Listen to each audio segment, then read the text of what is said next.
순대원장을 역임하신 천철 목사 교수님께 나오셔서 말씀을 증거하실 때 많은 은혜 받는 시간이 되시길 바랍니다. 아멘.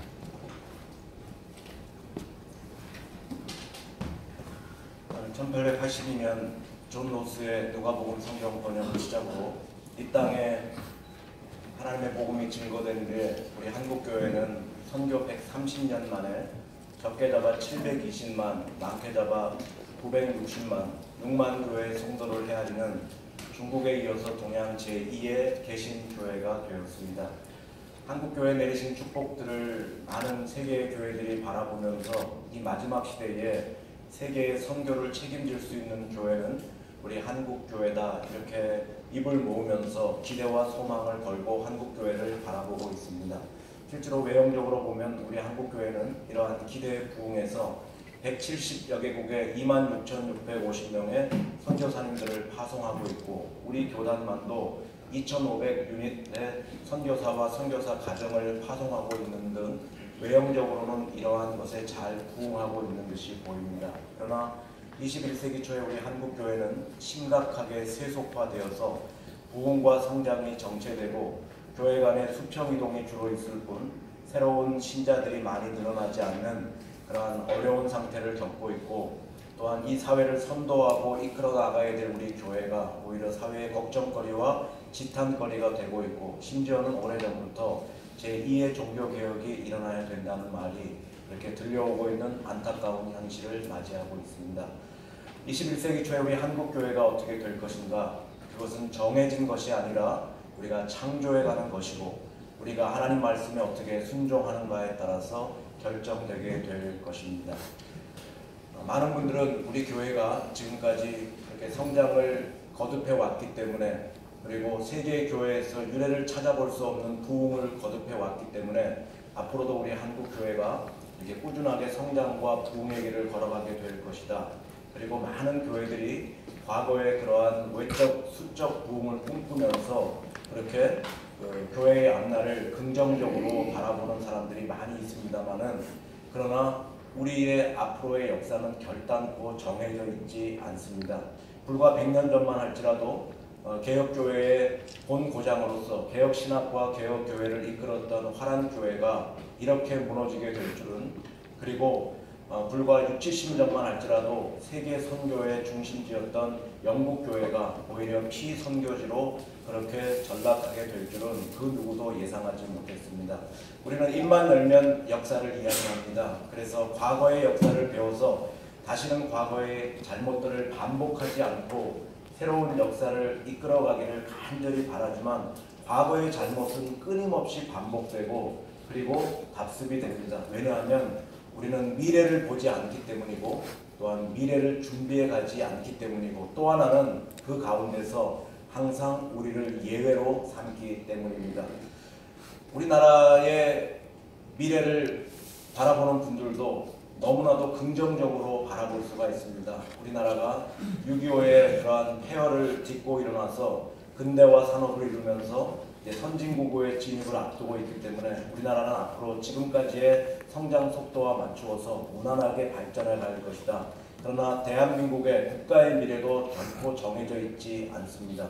6.25 동란 때 우리나라의 군인을 파병하고, 또한 폐허에 있던 우리나라의 근대화를 도우면서 장충 체육관을 지어줬던 필리핀이, 일본에 이어서 동양 제2의 국가였던 필리핀이 이렇게 무너지게 될 줄은 그 누구도 예상하지 못했습니다. 남한의 85배의 크기를 가지고 세계의 농업국가로서 7대 민주주의 국가로 세계의 경제를 이끌었던 아르헨티나가 2001년에 디폴트를 선언하고 선진국에서 개발도상국으로 무너지게 될 줄은 그 누구도 예상하지 못했습니다. 우리나라는 7년째 27,000불의 국민소득을 가지고, 작년에는 29,500불의 국민소득을 가지고 7년째 선진국으로의 진입을 시도하고 있습니다. 지금까지는 훈고, 우리가 선진국이 걸어왔던 길들을 열심히 잘 성실하게 따라가기만 했으면 우리는 지금까지의 그러한 성장은 이루어올 수 있었습니다. 그러나 선진국으로의 진입은 결코 그냥 열심히 노력한다고만 되는 것이 아니라 발상을 창조적으로 바꾸고 그 구조를 그렇게 근대화 선진국에 맞게 창조적으로 바꾸지 않으면 절대로 선진국으로의 진입은 그렇게 쉽지 않은 일이 될 것입니다. 그럼에도 불구하고 우리나라가 어렵고 힘든 일들은 외국인 노동자들에게 다 맡기고 부패와 안일, 나태와 방종 속에서 나라가 걸어가게 된다면 우리나라가 제2의 필리핀, 제2의 아르헨티나가 되지 않는다는 보장은 어디에도 없을 것입니다. 교회의 미래도 마찬가지입니다.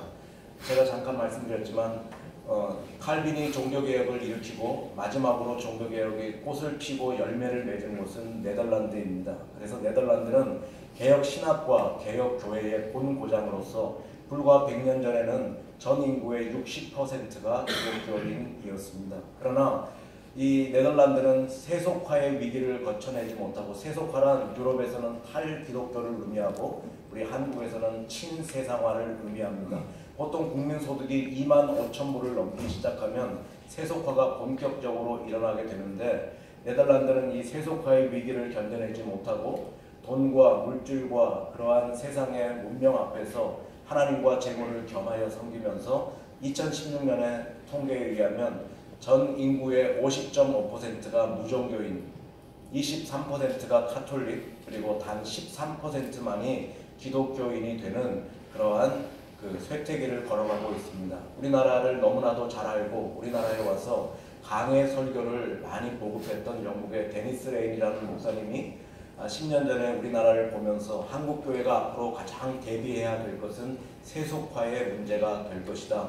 지금 한국교회는 성장과 부흥에 감사하면서 거기에 안주하고 있지만 불과 5, 60년 전만 할지라도 영국교회는 지금의 한국교회와는 비교가 되지 않을 정도의 성장과 부흥의 시기를 구가했었는데, 세속화의 위기 속에서 견뎌내지 못하고 무너져 내리면서 지금은 이슬람과 동성애가 창궐하는 나라가 되어서 선교국이 아니라 오히려 선교를 받아야 되는 그런 위기에 처했는데, 우리 한국교회는 거기서 예외가 되기를 간절히 우리에게 경고했던 적이 있습니다. 우리 한국교회의 미래가 어떻게 될 것인가? 그것은 결코 정해져 있는 것이 아니라 우리가 창조해 가는 것이고, 하나님 말씀에 우리가 어떻게 응답하는가에 따라서 우리가 결정되게 될 것입니다. 많은 분들이 교회사가를 연구하는 교회사가들은 만일 지금과 같은 세속화가 우리 한국교회 속에서 진행되게 되면 빠르면 25년, 길면 30년 안에 우리 한국교회가 지금의 반으로 줄어들게 될 것이다. 저는 여기서 세계의 교회가 걸어갔던 길을 우리 한국교회는 걸어가지 않기를 하나님 앞에서 간절히 기도하는 사람이고, 그 유일한 대안이 목회자의 정예화에 있다고 저는 그렇게 믿는 사람입니다. 그래서 신학교에서 가르치는 동안에 어떻게든지 우리 전도사님들이 정말 이 세속화의 위기를, 시대를 바로 분석하고 또 시대를 바로 준비하면서 이 어려운 시대에, 지금은 진검승부의 시대입니다. 단기 목회는 실력으로, 장기 목회는 인격으로 하는데, 이러한 실력과 인격을 다 갖춘 진검승부의 시대를 마치 열어갈 수 있는 목회자의 정예화가 유일한 대안이라고 생각해서 피 묻은 십자가의 근본적인 복음을 미끼로 사용하지 않고, 유사복음을 증거하지 않고, 복음에 불순물을 섞지 않고 오직 십자가의 복음만을 전하는 그런 하나님의 가슴을 가진 사람들이 배출될 수 있도록 하기 위해서 오늘도 우리 어려운 시대에 우리 프론티어 동아리를 이끌어가고 개척교회를 꿈꾸면서 또한 그러한 십자가의 길을 걸어가기를 원하는 우리 원우들이 많이 모였는데, 오늘 이러한 학생들이 우리 가운데서 많이 일어나는 것만이 이것을 우리가 이겨낼 수 있는 유일한 비결이다, 그렇게 믿고 학생들의 교육에 힘을 다하고 있습니다. 그러나 우리가